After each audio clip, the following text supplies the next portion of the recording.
Hoje, o nosso programa, a nossa conversa será um pouco diferente. Nós iremos mostrar o mundo das pessoas que são portadoras de algum tipo de deficiência física. Para nós que podemos andar, falar, ouvir, enxergar, não percebemos a dificuldade de um deficiente físico nessa rotina. Até o ano de 2000, não existiam dados concretos que pudessem mensurar a quantidade de pessoas que passam por essa dificuldade. Hoje no Brasil, cerca de 45 milhões de pessoas se declaram portadoras de necessidades especiais. Pessoas com deficiência mental, física, visual, auditiva e motora são os principais tipos de deficiências que encontramos no nosso dia a dia. E é querendo entender essas dificuldades, as leis que nem sempre são cumpridas, é que queremos convidar você para nos acompanhar nessa matéria.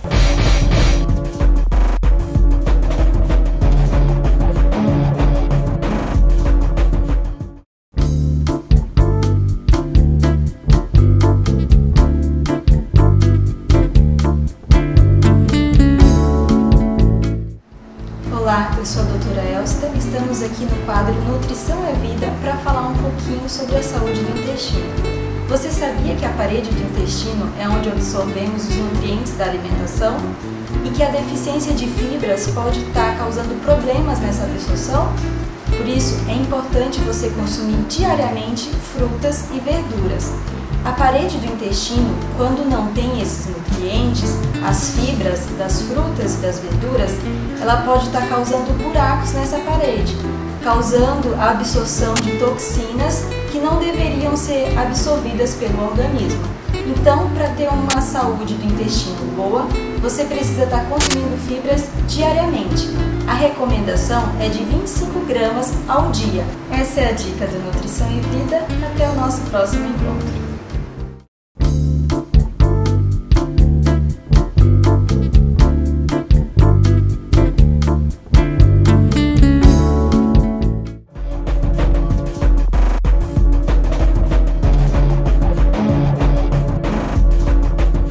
Estamos hoje aqui na ADFP. Vamos conhecer um pouco as instalações, qual é o trabalho que eles desenvolvem aqui nesta associação. Ela chega aqui normalmente pós-trauma, pouco tempo de lesão, muitas vezes ainda com dificuldades ainda que tem que passar pela enfermagem, tem um atendimento mais a nível até hospitalar, ainda tem questões de comprometimento físicos mais graves, e aí ela chega para a gente atender. Entre as dificuldades encontradas pelo deficiente físico, nós encontramos aqui em Curitiba uma válvula de escape. Exatamente. Empresas que estão preocupadas em trazer novamente o deficiente físico ao mercado de trabalho. Uma dessas empresas é a Unileu.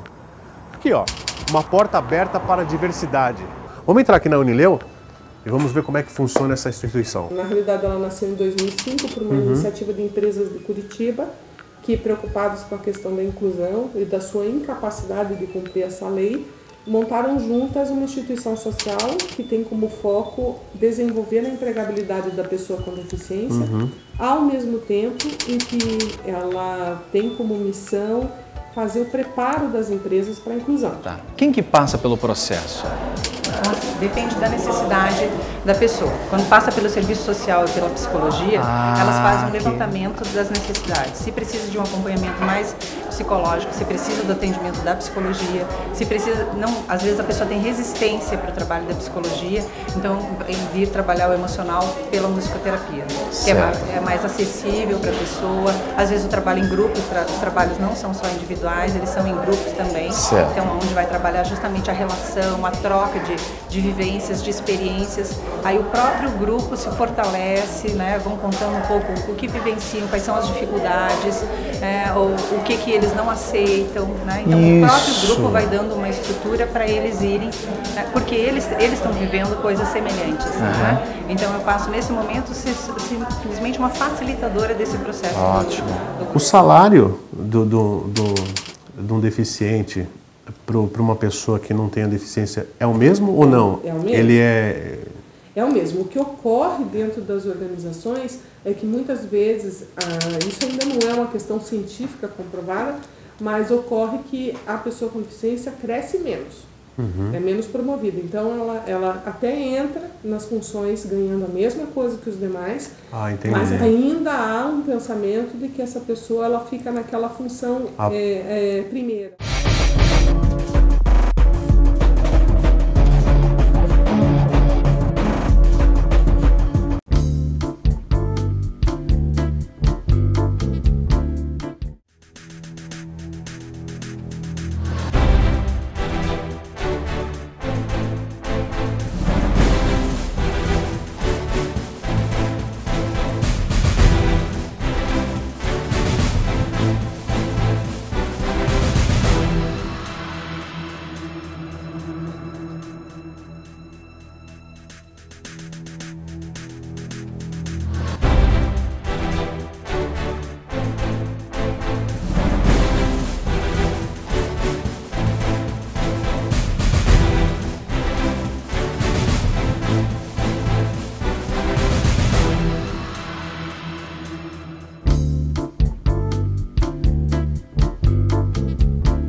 Em Curitiba, nós andamos aqui, a gente até vê que tem bastante acesso, pelo menos para cadeirante.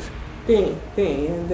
Ultimamente, o equipamento público, mobiliário urbano, nós temos percebido que há uma preocupação efetiva, né, na inclusão. Mas ainda percebe-se que esses equipamentos, por exemplo, se você pega os tubos de Curitiba, onde tem elevadores, né, todos eles têm, mas daí não tem manutenção. Para a questão de informação para a população, você acha que tem pouca informação? Tá bom o que tem de informação? O que você acha que a população, a sociedade sabe a respeito desse assunto de cadeirante?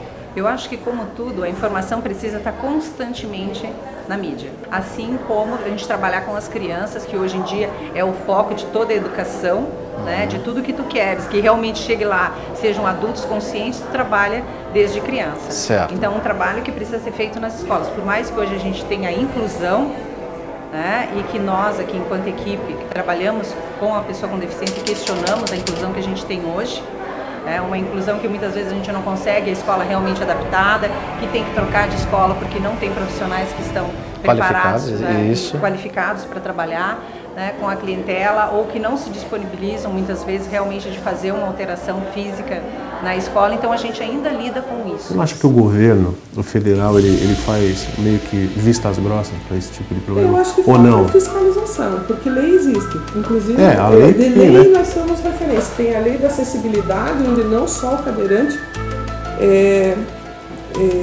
quando não só o cadeirante, mas qualquer acessibilidade é possível dentro de uma empresa. Quer dizer, a empresa vai fazer um atendimento, ela tem que prever as necessidades de cada deficiência.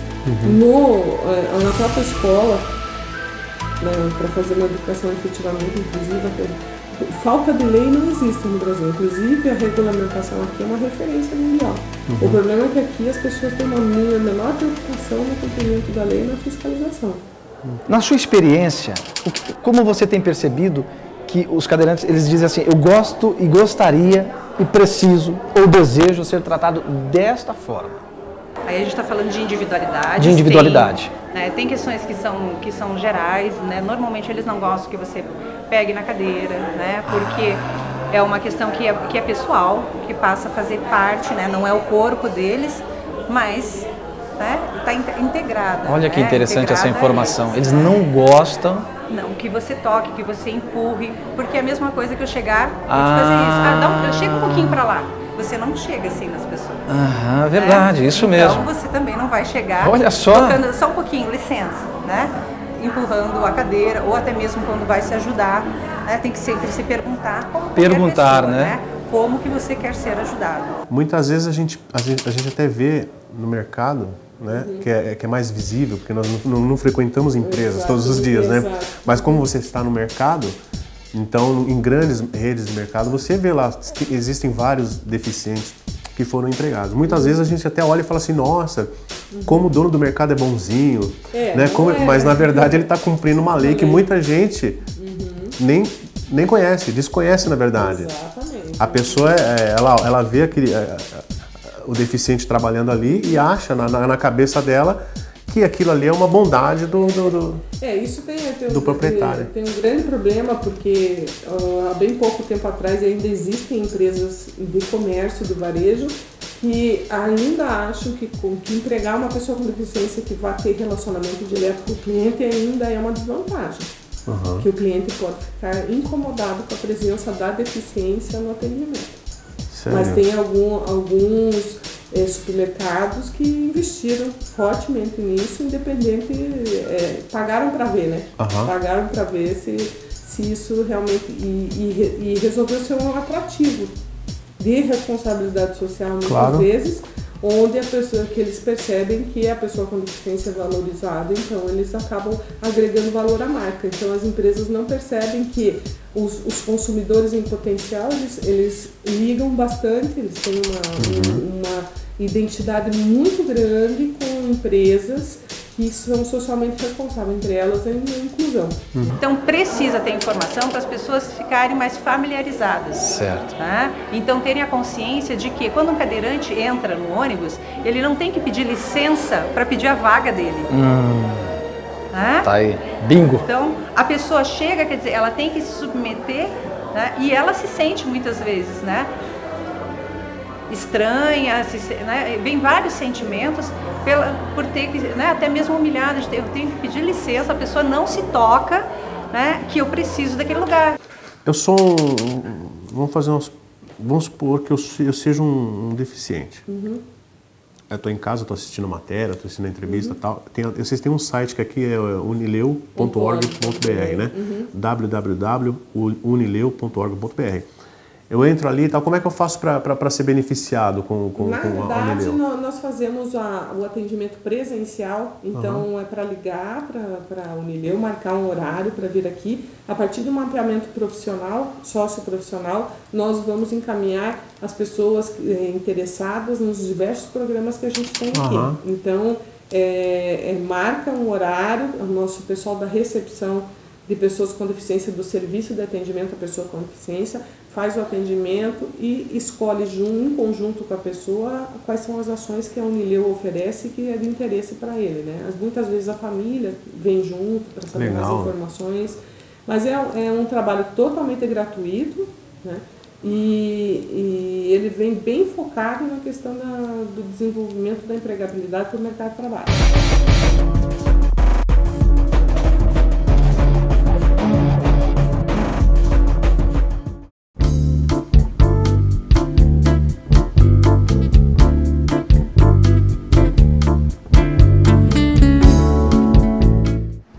Olá, eu sou a doutora Elsta, estamos aqui no quadro Nutrição é Vida para falar um pouquinho sobre a saúde do intestino. Você sabia que a parede do intestino é onde absorvemos os nutrientes da alimentação e que a deficiência